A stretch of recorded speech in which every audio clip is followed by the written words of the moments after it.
বাংলাদেশের রপ্তানি আয়ের ৮০% বেশি আসে তৈরি পোশাক খাত থেকে, আর এ খাতে বাংলাদেশের বৃহত্তম রপ্তানি বাজার যুক্তরাষ্ট্র।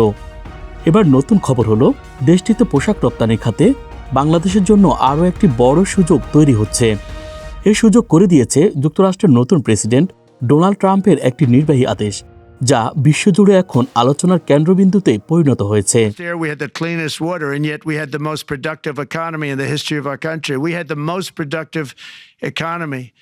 Until COVID came, we had the most productive in the history of our country by far.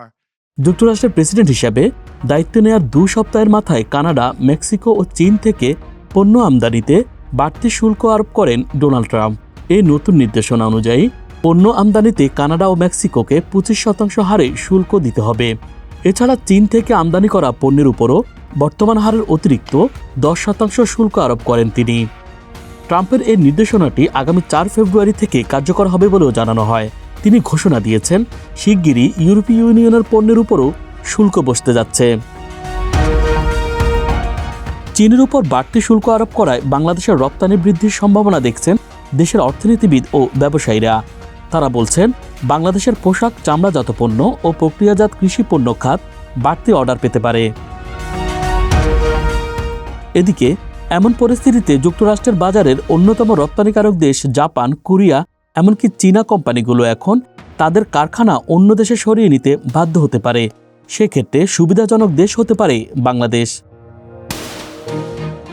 পোশাক ব্যবসায়ীরা বলছেন, এমন সুযোগ গ্রহণ করতে বাংলাদেশকে পুরোপুরি প্রস্তুতি নিতে হবে। এর অংশ হিসাবে সরকারকে দেশে ব্যবসা বাণিজ্য পরিচালনার কার্যক্রম সহজীকরণের উদ্যোগ নিতে হবে। পাশাপাশি গ্যাস, বিদ্যুতের পর্যাপ্ত সরবরাহ এবং কাঁচামালের দাম নিয়ন্ত্রণে রাখতে হবে।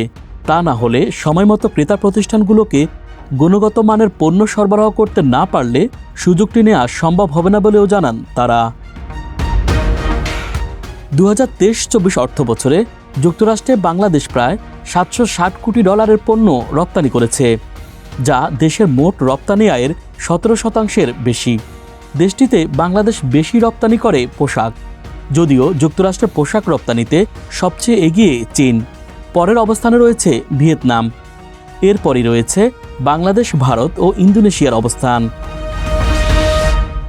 ইউএস ডিপার্টমেন্ট অব কমার্সের আওতাধীন office of textile and apparel হালনাগাদ পরিসংখ্যান অনুযায়ী 2024 সালের জানুয়ারি থেকে নভেম্বর সময়ে চীন যুক্তরাষ্ট্রে $1,522 কোটি পোশাক রপ্তানি করেছে। বাংলাদেশের পোশাক রপ্তানির পরিমাণ ছিল $676 কোটি। যদিও এ রপ্তানি আয় আগের বছরের একই সময়ের তুলনায় কিছুটা কম, তবে গত সেপ্টেম্বর থেকে বাড়ছে তুলনামূলক রপ্তানি আয়। বাংলাদেশ রপ্তানি খাতে এগিয়ে গিয়েছে বাণিজ্য উদারীকরণের সুযোগ নিয়ে।